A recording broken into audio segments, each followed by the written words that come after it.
All right, we're going to give a shot at a video walkthrough of solving the bear and the tourist problem.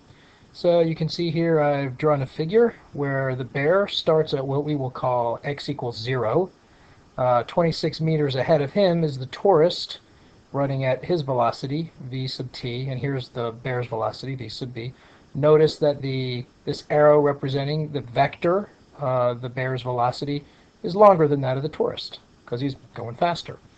All right, they each have to run to the car, which I have indicated by position x sub f, or final position.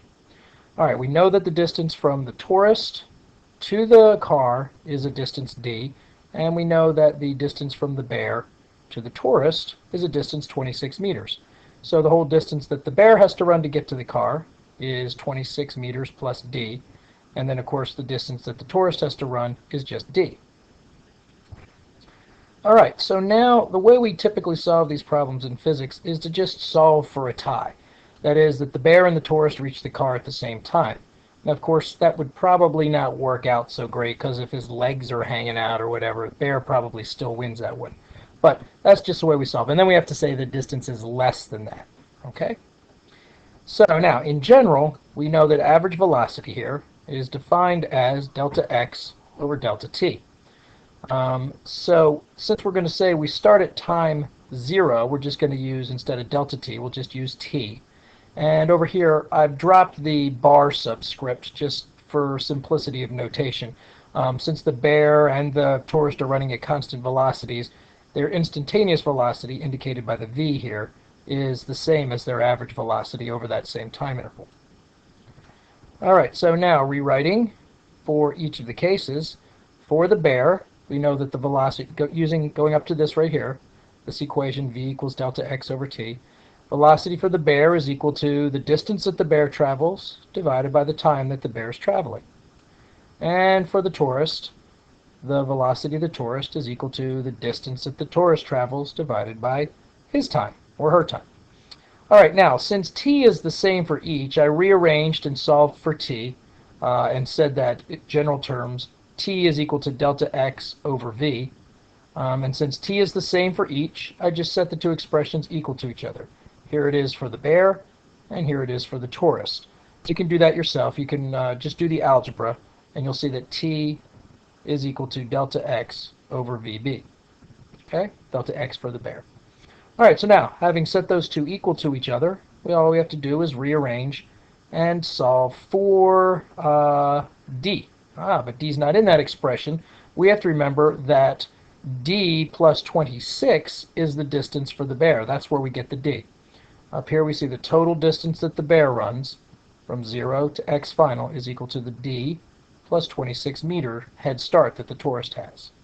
So we just rewrite delta x for the bear as d plus 26 meters over his velocity is equal to d, the distance that the tourist runs, divided by his velocity. All right, now rearranging, or cross-multiplying, if you will, we get vt times the quantity d plus 26 here is equal to d times vb, the velocity of the bear. Now doing just a little bit more algebra. The rest of this is just an algebra problem. Now what we do is I distributed the velocity of the tourist, so I have vt times d, velocity of the tourist, times d, plus vt times 26 meters is equal to d times vb, the distance d, times the velocity of the bear. Now gathering the d terms over to this side, I subtracted, I did two steps at once here, dvb minus vtd, okay, I pulled this over here, subtracted it, is equal to this positive, and then I just flipped them over. Take a second to look at that and work it through if you need to. Then I factored out the d times the quantity vb minus vt is equal to the same thing over here, vt times 26 meters. Then dividing each side by the velocity of the bear minus the velocity of the tourist, that is their relative velocities, or the difference between their velocities.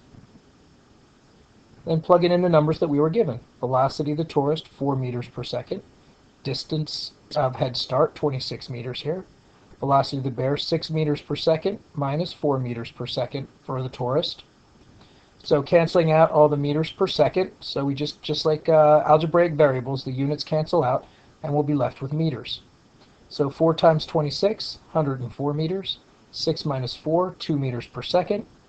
And voila, distance D, the maximum distance that the tourist can be away from the car and still expect to get in there with maybe just losing his legs, is 52 meters. Now you'll note that 52 meters is twice the 26 meters of the head start, which is no surprise because that means that it's 2/3 of the whole distance, and the tourist runs at 2/3 the velocity of the bear. So just go back and check that, and you can see why it makes sense that that's the answer.